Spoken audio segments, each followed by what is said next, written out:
Post begins in a calm, intimate tone. What if?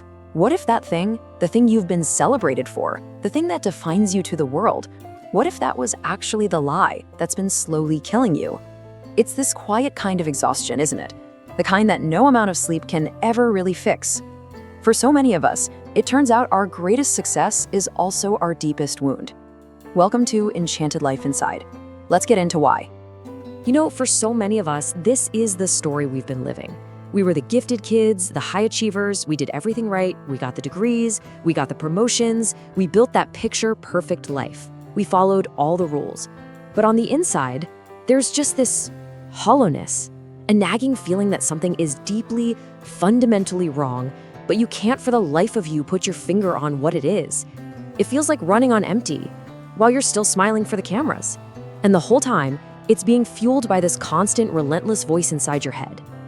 And that voice, oh, it has a very familiar script, doesn't it?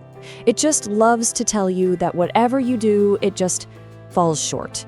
You look around and you see other people creating, innovating, and you think to yourself, see, I can only build on what other people have already made. I'm not a true original.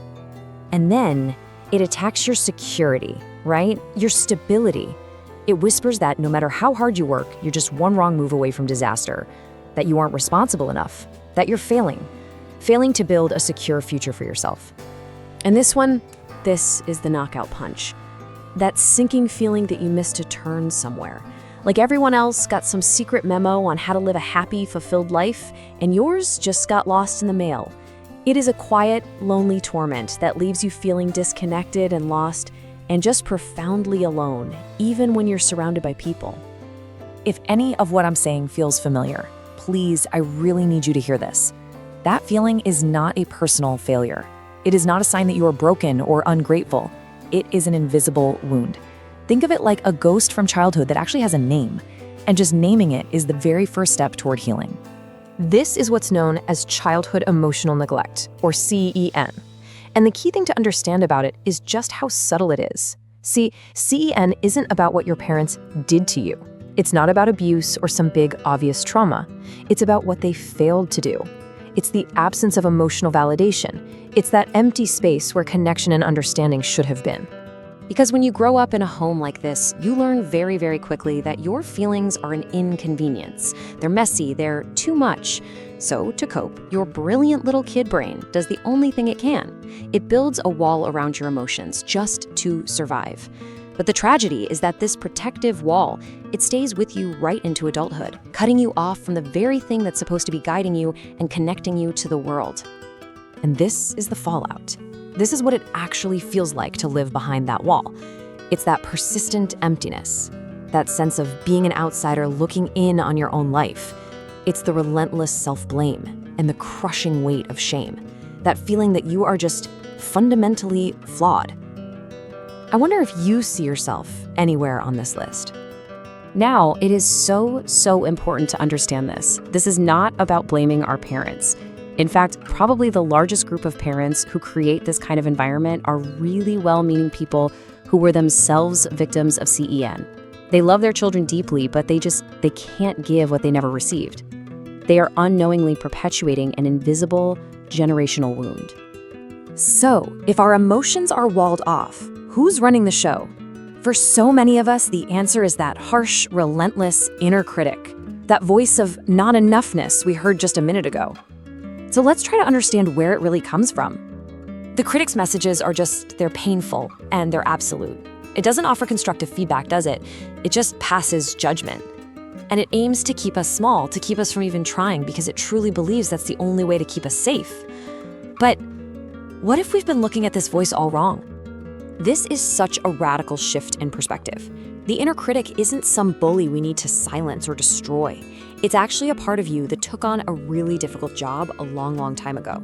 Its job was to protect you from any future pain, rejection, or humiliation. Its methods are harsh for sure, but its intention has always been protective. It's trying so desperately to keep you safe. And the primary tool that the critic uses is shame. And it is crucial to understand the difference here. Guilt is when you think I did something bad, but shame is the belief that I am something bad. The critic uses shame to control you because it believes that if it can make you feel worthless enough, you'll never risk failure, and therefore you'll never have to experience that crushing pain of rejection that it is so terrified of. So, if fighting the critic only makes it louder, what's the alternative? Well, the path forward isn't a battle. It's actually more of a homecoming. It's about learning to offer yourself the one thing you never received, the one thing your inner critic is absolutely starving for: compassion. Researcher Dr. Kristen Neff breaks self-compassion down into 3 core parts. Instead of self-judgment, we offer ourselves self-kindness. Treating ourselves with the same warmth and care we'd give a dear friend. Instead of feeling so isolated in our pain, we practice common humanity, which is just remembering that being human means being imperfect, and that suffering is a shared experience, not some personal failing. And finally, instead of getting completely consumed by our pain, we practice mindfulness, just observing our difficult feelings with some balance, without letting them take over. So where do we begin? Well, it starts gently. First, you can just deeply acknowledge your story. Understand how CEN has affected you, not to blame anyone, but just to release the shame. Second, just start paying attention to your feelings. You don't have to fix them, just notice them. Let them know you're finally ready to listen. And third, you can consciously practice self-compassion. The next time the critic attacks, just ask yourself, what would I say to a friend in this exact situation? And then try to offer that same kindness to yourself. So I want to leave you with a question to sit with. If you were to turn toward that critical voice, not with anger, but with real curiosity, and gently ask it, what are you so afraid would happen if you stopped? What do you think its answer would be? I genuinely love to see your thoughts in the comments. Let's create a space where we can understand each other and help this community grow together. If this story resonated with you, please don't wait for your own breakdown. Share this explainer with someone you know who might be hurting in silence. And of course, remember to follow Enchanted Life Inside so you don't miss what we explore next. And one last thing, if you want to go even deeper on topics just like this, we have a whole podcast playlist filled with these explainers. It's perfect to listen to while you're driving or maybe winding down before you go to sleep. You can explore them anytime by just following the link in the description.